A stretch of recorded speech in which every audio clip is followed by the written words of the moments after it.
Alright guys, I'm back with my review of TNA Impact Wrestling for January 9th, 2014. And AJ Styles is talking to Dixie Carter in the ring. She wants him to sign this one-night only contract for his match against Magnus, and she wants it to be a no DQ match. And AJ mocks her and says that the title never meant as much as it did when he took it away from her. And they go back and forth. Then Magnus comes out and AJ Styles goes back and forth with him, makes fun of him. Then we see Dixie running around backstage talking to Gail Kim and talking to the Bromans. And then it's the Bromans versus Eric Young and Joseph Park. And during the match, we see on the screen Gail Kim and Lady Tapa beating down ODB. So Eric Young runs backstage and the Bromans beat Joseph Park. Then they take a piece of the guardrail and hit the clothesline spinebuster combo on Joseph Park onto the guardrail. No, he doesn't turn into Abyss. And they just lay him out. And I think what's going on here is Dixie is trying to eliminate anybody who would actually help AJ Styles later on in the no DQ match, which is a really good idea. I actually like this storyline here. So yeah, this is a great start to Impact. So during the break, Joseph Park needs medical attention.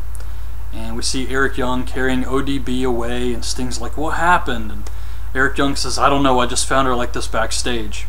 Well, he does know what happened. He saw it on the fucking screen. But what's funny about this is I don't know what week it was, but the last show, Eric Young told Joseph Park he needs to go to the ring and face Bully Ray, because that's what started the whole Joseph Park thing, was when Abyss faced Bully Ray. And when Bully Ray tried to light Joseph Park on fire, Eric Young never ran out there. He was willing to let Joseph Park get set on fire to turn him back into Abyss. Oh, and Samoa Joe tells Dixie Carter that if she plans on screwing AJ, she's going to have to go through him. So he's probably going to get jumped later. James Storm calls out Gunner, and he wants to have one more match for the briefcase, and Gunner agrees to this. Then EC3 attacks Samoa Joe backstage. They brawl to the ring for the match. Joe goes for the Muscle Buster. Rockstar Spud runs down and holds Joe's leg. So Joe goes after Spud. EC3 hits Joe with a wrench, gets disqualified. Then he just beats Joe's leg with the wrench, and he says, "Threw a little wrench into your plan." Kurt Angle cuts a promo on Bobby Roode. Then the trainer tells Samoa Joe he needs an x-ray. And Sting finds Gunner and James Storm unconscious backstage. So he goes off on Dixie Carter and accuses her of taking out all of AJ's friends. And she tells Sting that he has a match tonight, so she's going to try to take him out too. And I really like this show so far, because it feels like there's all this chaos going on, and it's really unpredictable, but at the same time it kind of sucks that they're not going to do the Storm Gunner match when they just announced they were going to have a match for the briefcase, but they probably want to save that for Genesis. So Kurt Angle has issued an open challenge, and he wants it to be a cage match. And Bobby Roode comes out and teases that he's going to accept the challenge, but then he introduces Bad Influence. So it's Angle versus Bad Influence in a cage, and it was a decent match. Angle hits the Angle Slam on Kazarian for the win, and I feel that Angle is going to defeat Bobby Roode at Genesis, so I'm not crazy about him beating Bad Influence in a handicap cage match and then going on to beat Bobby Roode in a cage match, but whatever. Backstage, Dixie tells Bobby Roode she wants him to face Sting in a cage match, and he freaks out, but she says she's going to take care of him. So Kurt Angle is posing for some pictures with some fans outside the building, and Al Snow drives up, and he says, "It's an emergency, we got to get you to the airport." So Angle leaves with Al Snow, who was working for Dixie Carter. Then it's Sting versus Bobby Roode in a cage match, and it's a Sting match, so you guys know I didn't really care about this, and Sting looked like a clown out there with that makeup and hair. And he gets Roode in the Scorpion Deathlock. EC3 and Rockstar Spud run out. EC3 starts climbing the cage instead of just using the door, but I guess they wanted Roode to win the match. So while Sting is distracted by EC3, Spud throws Roode a baton. He hits Sting with it and leaves the cage to win the match. Then we see Ken Anderson. He goes back to the funeral home. Bully Ray wanted to meet him there. It was very silly. And Bully Ray challenges him to a match at Genesis, and he tells Anderson that he left something in the coffin for him.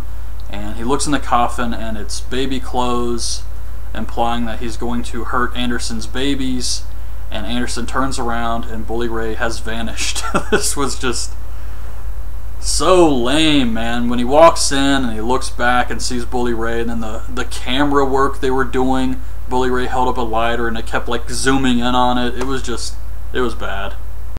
Sting runs up to Dixie Carter and says, "A pipe? You think a pipe is going to keep me from helping AJ Styles tonight?" When it was really a baton. But it's funny that Sting is the only guy to survive the hit. Of all people, it's freaking Sting. And she says, "Sting, contract season is coming up. And you know I always renew your contract and make it sweeter every year." And he says, "You think your filthy money is going to buy me? You disgust me."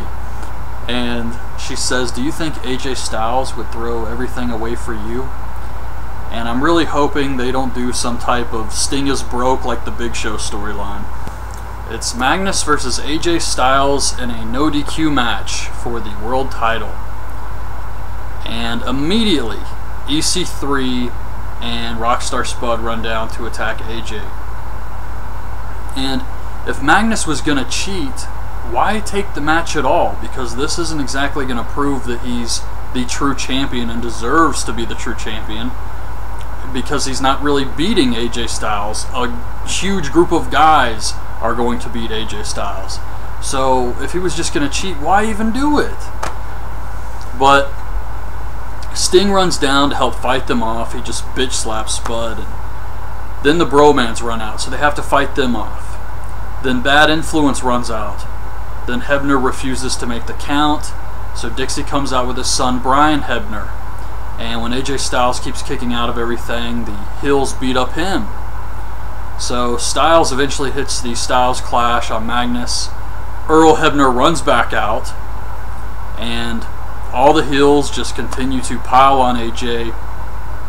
Eventually Bobby Roode runs out.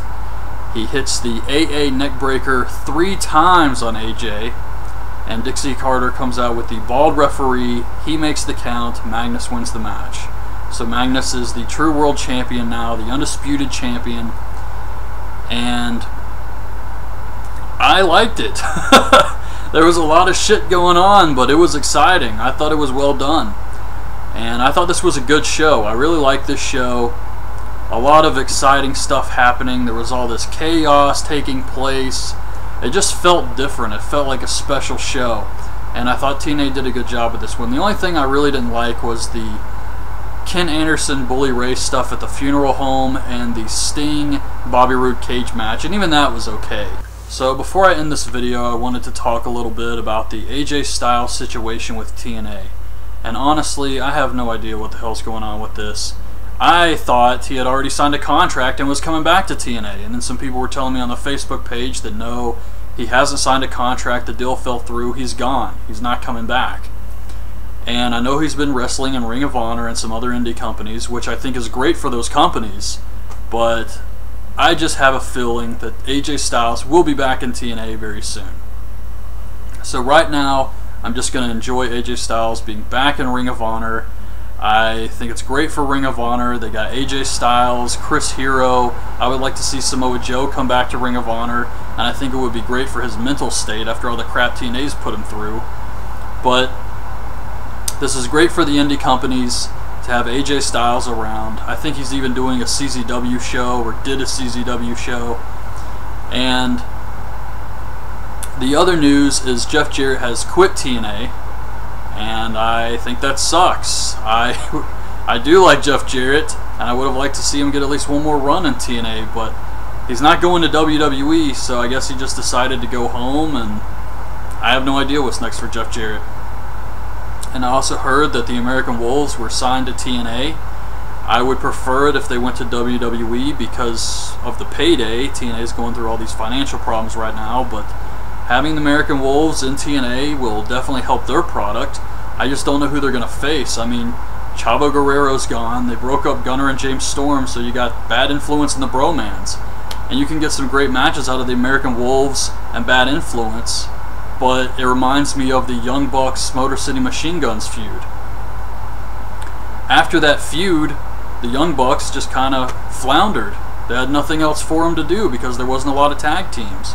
So I hope that doesn't happen with the American Wolves. But yeah, that's pretty much all I can think of that's going on in TNA right now. So that's my review of the show. Hope you guys liked the video. Leave your thoughts on the show in the comments, and thanks for watching.